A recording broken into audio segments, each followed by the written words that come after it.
Father in heaven, I ask that you be with Miss Telma. She's quite sick. When I think of a mission hospital, I think of a hospital that, number one, spreads the gospel of Jesus Christ. If not, then we're just like a regular hospital. Why do we exist? The second thing is, we have to help everybody who comes to us for help. There's a quote in the Ministry of Healing where it says that no one came to Jesus and went away unhelped. So that's spiritual care, charity care, and the third one is compassionate care. You read in the Gospels, Jesus was filled with compassion. He was moved with compassion. That should characterize any hospital that bears the Christian name or the Adventist name.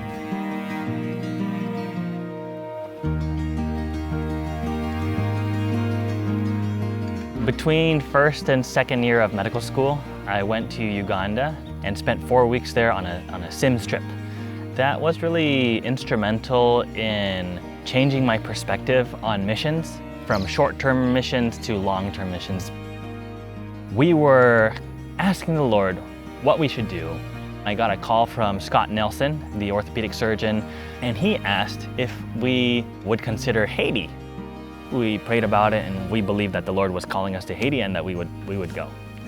It was an intense experience, but unforgettable, and also I wouldn't trade that experience for anything. We went through COVID together and ended up getting evacuated because of the xenophobia that existed at the time. I was back in Loma Linda again. Like when is God telling us, like, okay, you should go to a different place? Because safety isn't always the indicator. Like, God doesn't just call people to safe places.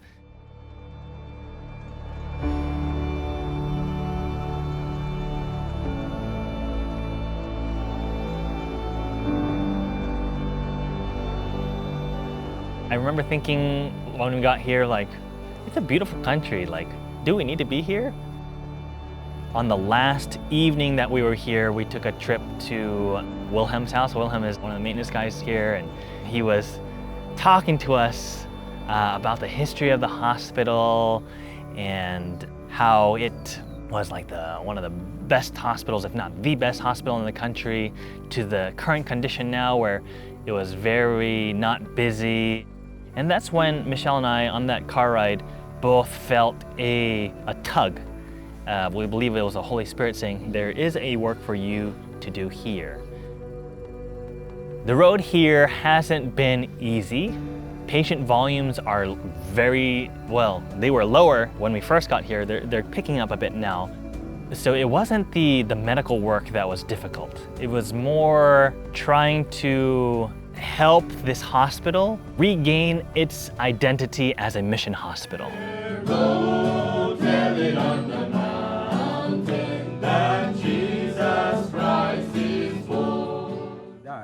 He shall live, and whosoever live and believe in me shall never die. Do you believe this? She said to him, yes, Lord, I believe. But my encouragement to you is to set your minds on things above. It is so easy to get distracted by the things below, especially with this device. Hello, I'm Michelle Cho. I am a stay-at-home mom mainly, and I'm also an architect. Jeff and I have 3 kids, 2 girls and a boy. They are 3, 5, and 9 months. And I'm homeschooling the oldest right now. So that's been a fun challenge and adventure for us. I take some part-time work as an architect at the hospital, and we've been doing a redesign of their whole master plan. We plan to do a full renovation and additions. I've worked on the imaging center, and that aesthetic is what we want to carry out throughout the rest of the hospital. Whatever we're renovating from now on, we're trying to have it be a part of the final master plan. And we're also working on a lifestyle center. We started out with no money for renovation, but we kept on going. We stepped out in faith, and Jeff and I fundraised back home, and we were overwhelmed by people's generosity. I think it was like 2 months we had all the funds that we needed to complete the project. And so we felt that God really blessed that project. For the future, it would be amazing to see the master plan come to life. We feel that God has called this hospital to be the light on the hill, and I fully believe that He will rekindle that as long as we are faithful to Him and continue on with His work. What medications is she taking right now? Usted puede mostrar la medicación que está tomando. Recién. It doesn't really make sense to charge the hospital like this blessing. Finances make it really hard to care for everybody who walks through the door. It's mostly a cash pay system. We're not subsidized by the government for most of our care. And so we're still trying to figure out how to make that work here. And we have tried to outline what it would take to minister to our patients, disciple our staff, and then reach out to our community. Also, we've started this free home visit program where we go to people's houses either because they can't afford the care here or they just have mobility issues and they can't really move so easily, so we go to them. Can we take your blood pressure again? Okay. Sister Letty is here. I do. The pressure is better than it's been before, but help us to get a better control of it. Do they know why she has the cirrhosis? They say due to the diabetes treatment that she was taking before. Oh, what was she taking? There's 3 ways that people can help us. Number 1, which is the easiest but also hard to do consistently, is pray. We believe that God works through the prayers of His people to do incredible things here. Number 2 is coming to visit. It's wonderful to meet new people, form these relationships. And number 3 is financial support.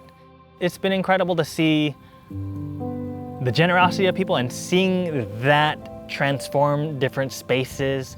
Also, people have sponsored different surgeries or different aspects of patient care, and you make a difference in that person's life.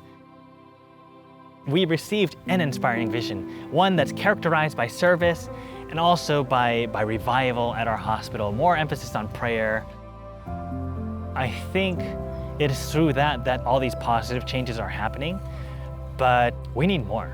We need a lot more intentional prayer and revival in the Holy Spirit. Jesus counseled His disciples where He commanded them to stay, receive the Holy Spirit, and then go. And they turned the world upside down in a generation. That's what we're praying for here, revival, and we want Jesus to come soon.